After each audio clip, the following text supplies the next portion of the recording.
자녀에게 가장 큰 상처를 주는 말은 폭언이 아닙니다. 욕설도 아닙니다. 바로 사랑한다고 믿으면서 무심코 내뱉는 말입니다. 우리 세대는 말을 아끼며 살았습니다. 50대, 60대, 70대를 살아오신 분들이라면 공통으로 기억하는 시절이 있습니다. 가난했고 바빴고 감정을 드러내는 것이 오히려 약한 사람처럼 보이던 시대였습니다. 부모님께 사랑한다는 말 한마디 듣지 못하고 자랐어도 그게 이상한 일이 아니었습니다. 밥 굶기지 않는 것, 학교 보내는 것, 그게 사랑의 전부였던 시절이었으니까요. 그 시절을 살아온 우리가 부모가 되었을 때 우리는 다짐했습니다. 나는 더 잘해줘야지. 내 자식은 나처럼 고생시키지 않겠다. 공부 잘 시키고 좋은 대학 보내고 번듯하게 살게 해주겠다. 그 마음은 진심이었습니다. 단 한 번도 의심한 적 없는 진심이었습니다. 그런데 그 진심이 때로는 자녀의 가슴에 못이 되어 박힌다는 사실 알고 계셨나요? 첫 번째, 절대 하지 말아야 할 말이 있습니다. 내가 나를 얼마나 힘들게 했는지 알아? 이 말 한 번이라도 해보신 적 있으십니까? 자녀가 기대에 못 미칠 때, 말을 안 들을 때, 혹은 서로 다투다가 감정이 격해졌을 때, 이 말이 입 밖으로 나옵니다. 그리고 말한 사람은 시간이 지나면 잊습니다. 감정이 격했을 때 그냥 한 말이라고 생각합니다. 하지만 자녀는 잊지 않습니다. 특히 어린 시절, 아직 감정을 조절하는 능력이 완전히 자라지 않은 나이에 그 말을 들은 아이는 그 순간을 평생 기억합니다. 내가 태어난 것 자체가 부모님을 힘들게 한 건가? 내가 존재하는 것 자체가 짐인가? 그런 생각이 아이의 마음 깊은 곳에 자리를 잡습니다. 심리학에서는 이것을 죄책감 각인이라고 부릅니다. 아이가 스스로를 부담스러운 존재로 느끼기 시작하는 순간 자존감이 무너집니다. 그리고 자존감이 낮은 아이는 어른이 되어서도 늘 자신을 의심하고 타인의 시선에 지나치게 민감해지고 가장 가까운 사람에게 마음의 문을 닫습니다. 그 가장 가까운 사람이 결국은 부모입니다. 자녀가 어느 순간부터 연락을 잘 안 한다고, 명절에도 잘 안 온다고 섭섭해 하시는 분들, 혹시 그 말을 한 적이 있는지 조용히 기억을 더듬어 보시기 바랍니다. 두 번째, 이 말도 절대 해서는 안 됩니다. 옆집 누구는 그런 거 잘하던데 라는 비교의 말입니다. 이 말이 얼마나 무서운 말인지 한번 자녀의 입장에서 생각해 보십시오. 부모님이라는 존재는 세상에서 나를 가장 잘 아는 사람이어야 합니다. 내 부족함도, 내 노력도, 내가 얼마나 힘들게 살아왔는지도 다 알아야 하는 사람. 그런데 그 사람이 남과 나를 비교한다면 그 아이의 마음 속에서 어떤 일이 벌어질까요? 나는 부모님한테도 인정받지 못하는 사람이구나. 이 한 줄의 생각이 자녀의 삶 전체를 흔들 수 있습니다. 비교는 경쟁심을 자극하는 게 아닙니다.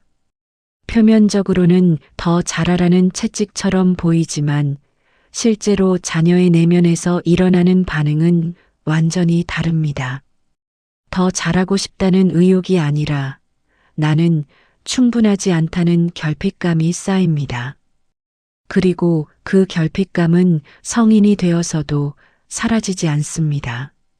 직장에서 인정받아도 공허하고 돈을 벌어도 채워지지 않는 느낌. 늘 뭔가 부족하다는 불안감. 그 뿌리를 파고 들어가면 어린 시절 부모님의 비교 한마디가 있는 경우가 정말 많습니다.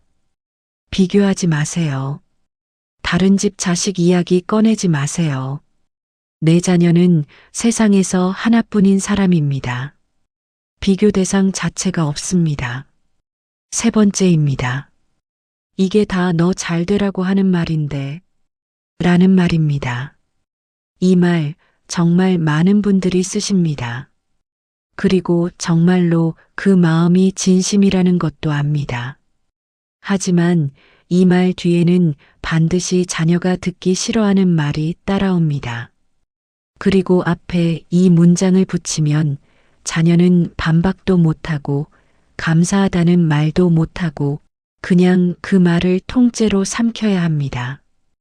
왜냐하면 잘 되라고 하는 말인데 왜 싫어하냐고 되물을 것이 뻔하니까요. 이것이 바로 선의의 폭력입니다. 상대방이 원하지 않는 것을 상대방을 위한다는 명목으로 강요하는 것. 이건 사랑이 아닙니다. 통제입니다.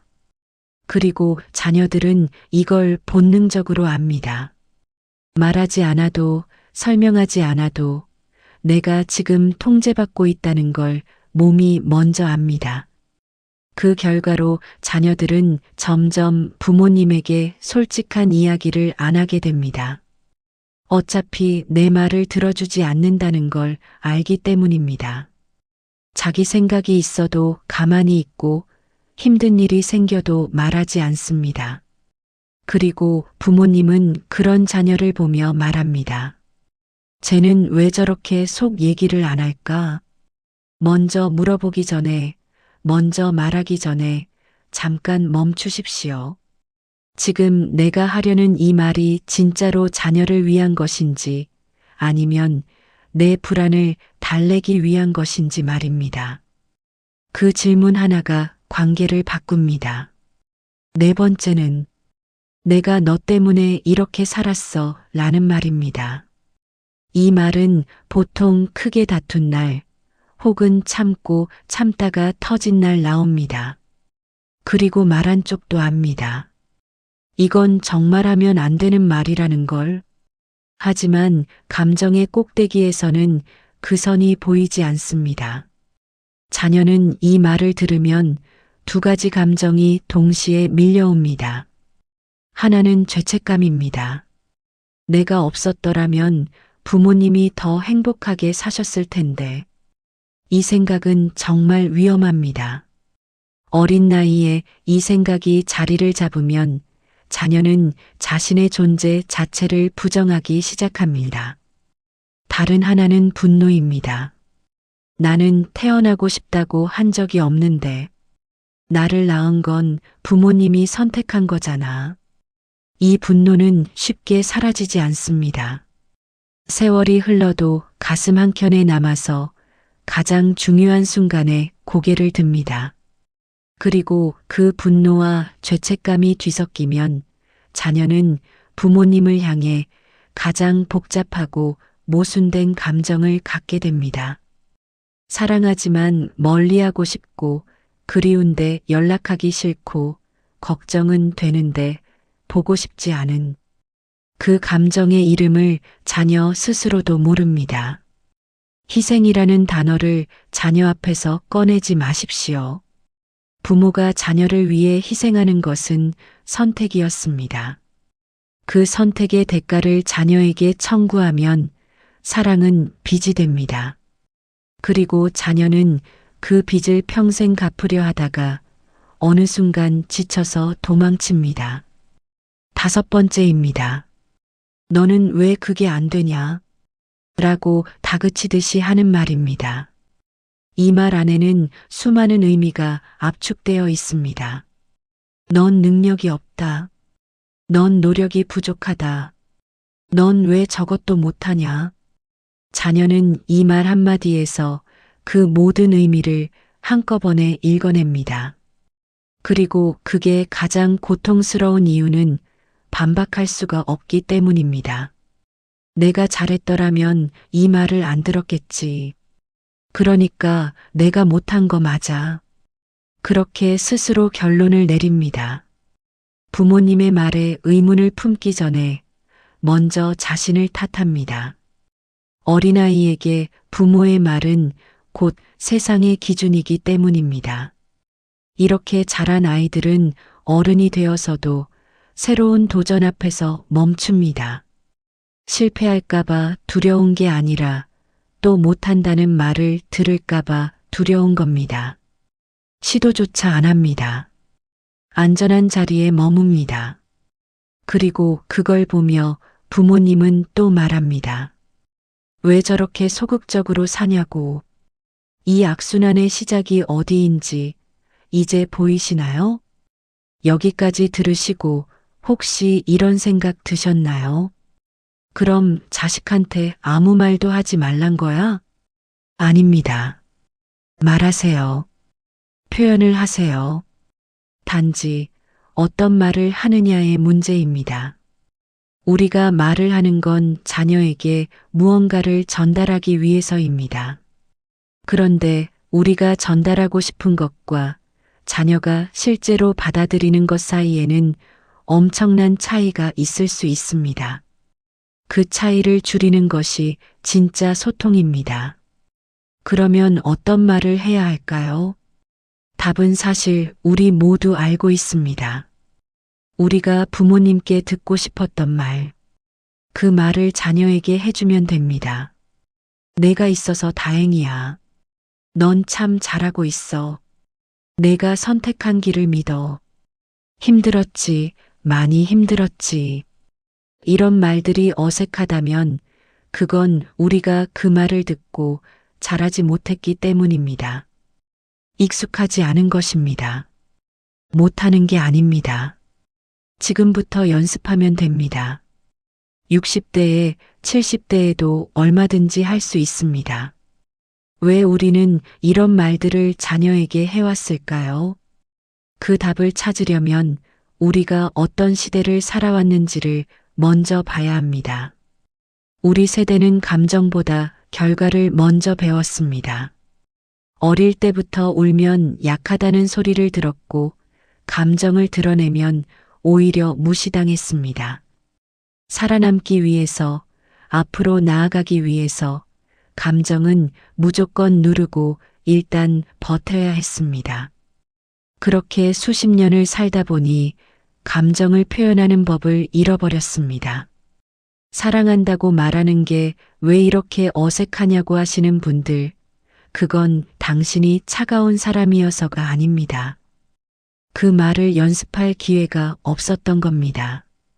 그리고 그 연습 기회를 빼앗긴 세대가 이제 자녀에게 사랑을 전달하는 방식으로 잔소리와 걱정과 비교를 택하게 된 겁니다.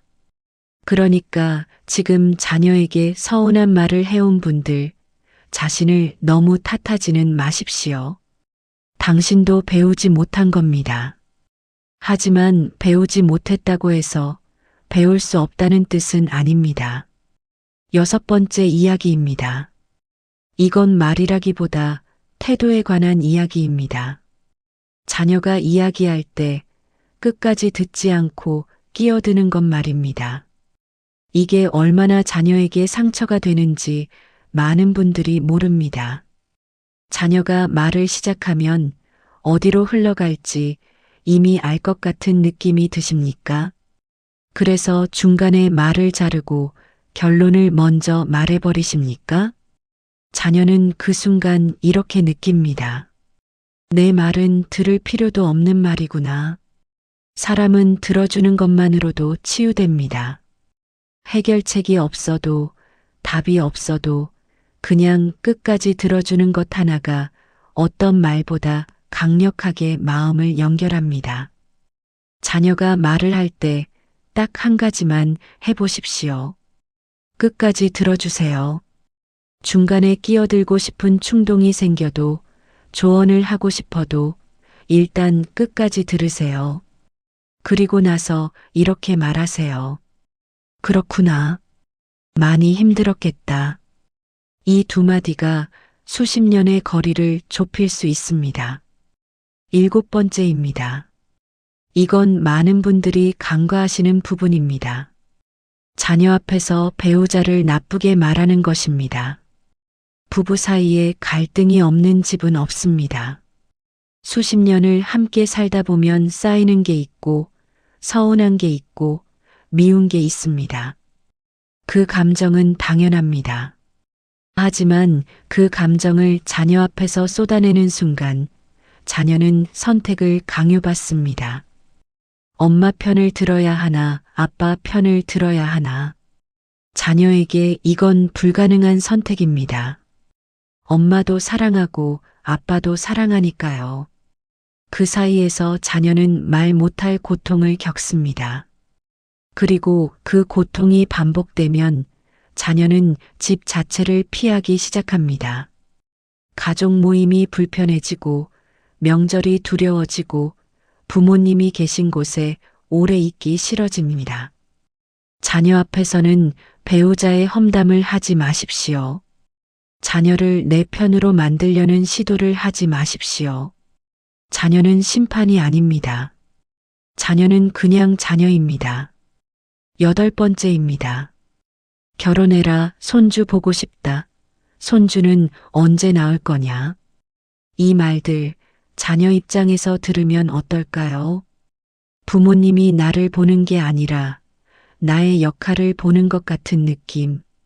내가 결혼해야 할 것 같고 아이를 낳아야 할 것 같은 압박. 이게 반복되면 자녀는 부모님을 만나는 것 자체를 부담스러워합니다. 요즘 세상은 우리가 자랐던 시절과 많이 다릅니다. 결혼이 선택이 된 세상, 아이를 낳는 것이 경제적으로 엄청난 결정이 된 세상. 그 현실을 살고 있는 자녀에게 옛날 방식의 기준을 들이미는 것은 이해가 아니라 단절을 만듭니다. 자녀가 어떤 선택을 하든 그 선택을 먼저 존중해 보십시오. 그러면 자녀는 오히려 더 자주 마음을 열고 찾아옵니다. 많은 분들이 이런 생각을 하실 겁니다. 이미 늦은 거 아닐까? 자식이 이미 다 커버렸는데, 상처는 이미 다 줬는데. 아닙니다. 절대 늦지 않았습니다. 관계는 살아있는 것입니다. 과거는 바꿀 수 없지만 지금 이 순간부터 새로 쌓이는 것들이 있습니다. 오늘 건네는 말 한마디, 오늘 보내는 문자 한 통, 오늘 처음으로 끝까지 들어주는 그 태도. 이것들이 쌓이면 관계가 바뀝니다. 심리 상담 현장에서 수십 년째 이야기가 반복되는 게 있습니다. 부모님이 단 한 번만 미안하다고 해줬으면 좋겠다는 자녀들의 바람. 그리고 자녀가 단 한 번만 이해해줬으면 좋겠다는 부모님의 바람. 그 두 바람이 서로를 향해 있는데 아무도 먼저 입을 열지 않는 겁니다. 마음의 문을 먼저 여십시오. 부모님이 먼저 여십시오. 왜냐하면 부모가 더 어른이기 때문입니다. 나이로 어른인 게 아닙니다. 자녀보다 세상을 더 오래 살았기 때문에 자녀가 감당할 수 없는 무게를 내려놓는 법을 알아야 하기 때문입니다. 미안하다는 말이 무너지는 게 아닙니다. 미안하다는 말이 진짜 강한 어른의 말입니다. 그 한마디가 수십 년의 상처를 녹일 수 있습니다. 오늘 영상에서 드린 이야기들을 정리해 드리겠습니다. 자녀에게 절대 하지 말아야 할 말들이 있었습니다. 너 때문에 힘들다는 말, 남의 자식과 비교하는 말, 잘 되라고 하는 말이라며 강요하는 말, 희생을 무기로 삼는 말, 왜 그게 안 되냐는 말, 그리고 말을 끊는 태도, 배우자를 험담하는 것, 삶의 방식을 압박하는 것. 이 모든 것들의 공통점이 무엇인지 아십니까? 모두 사랑에서 비롯된 것들입니다. 단지 그 사랑을 전달하는 방식이 어긋난 겁니다. 사랑은 맞습니다. 방식을 바꾸면 됩니다. 오늘부터 딱 하나만 해보십시오. 자녀에게 전화해서 요즘 어때? 한마디만 하십시오. 그리고 무슨 말을 하든 끝까지 들으십시오. 조언하지 말고 비교하지 말고 걱정을 쏟아내지 말고 그냥 들으십시오. 그게 시작입니다. 그리고 그 시작이 쌓이면 언젠가 자녀가 먼저 전화해서 말할 겁니다. 엄마, 나 요즘 좀 힘들어. 아빠, 나 이야기 좀 해도 돼? 그 말을 들을 수 있는 부모가 되십시오. 그게 가장 위대한 부모입니다. 오늘 이 영상이 여러분의 마음에 조금이라도 닿았다면 그것만으로도 충분합니다.